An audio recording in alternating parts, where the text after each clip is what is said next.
لشکر آپس میں لڑ رہے ہیں ایک میدان، ایک جنگلی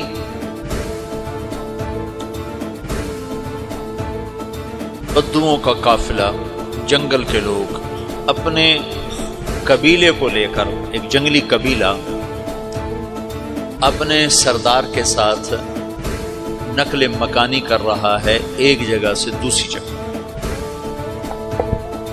اللہ کا نظام کہ یہ لوگ چلتے چلتے چلتے اس وادی میں پہنچ گئے جہاں جنگ ہو رہی ہے، دو لشکر آپس میں لڑ رہے ہیں۔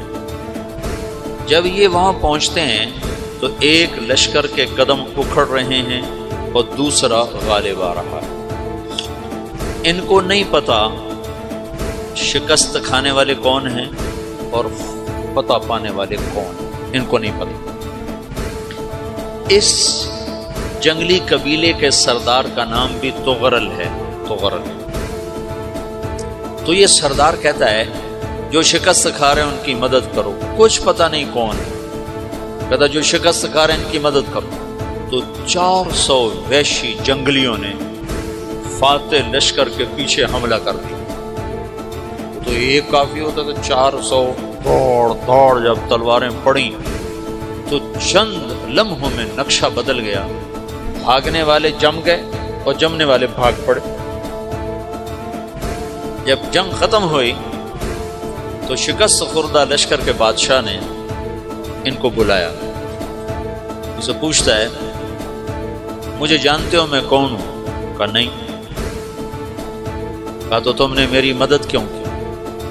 کہا انسانی ہمدردی کی وجہ سے، تمہیں شکست ہو رہی تھی اس لیے تمہاری مدد کی۔ اور اس نے اپنا تعارف کرایا، میں ہوں سلیمان سلجوقی، ترکی کا بادشاہ۔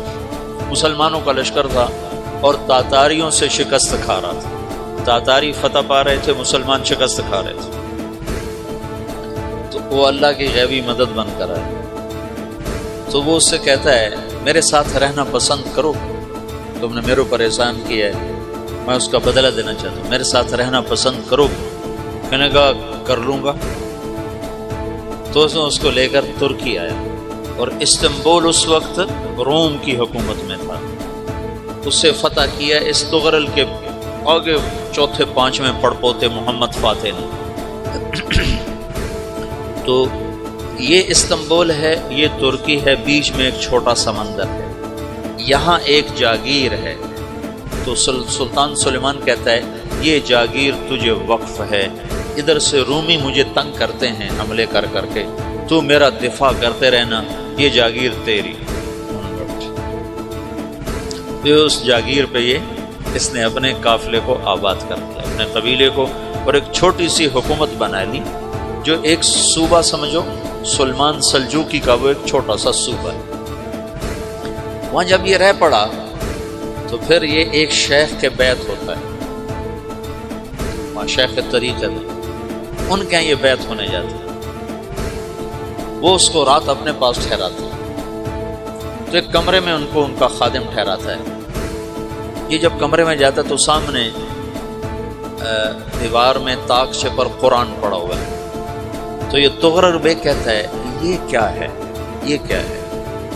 تو وہ خادم کہتا ہے یہ کتاب اللہ ہے، قرآن ہے۔ اچھا، وہ اس کو وہاں چھوڑ کے باہر چلا جاتا ہے۔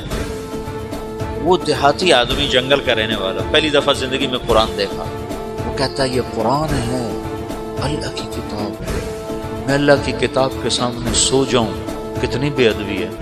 تو اس نے اسے قرآن اٹھایا اور سر پہ رکھ لیا اور کھڑا ہو، ساری رات قرآن سر پہ رکھ کے کھڑا رہا۔ رات کے پچھلے پہر اس کو خواب آیا،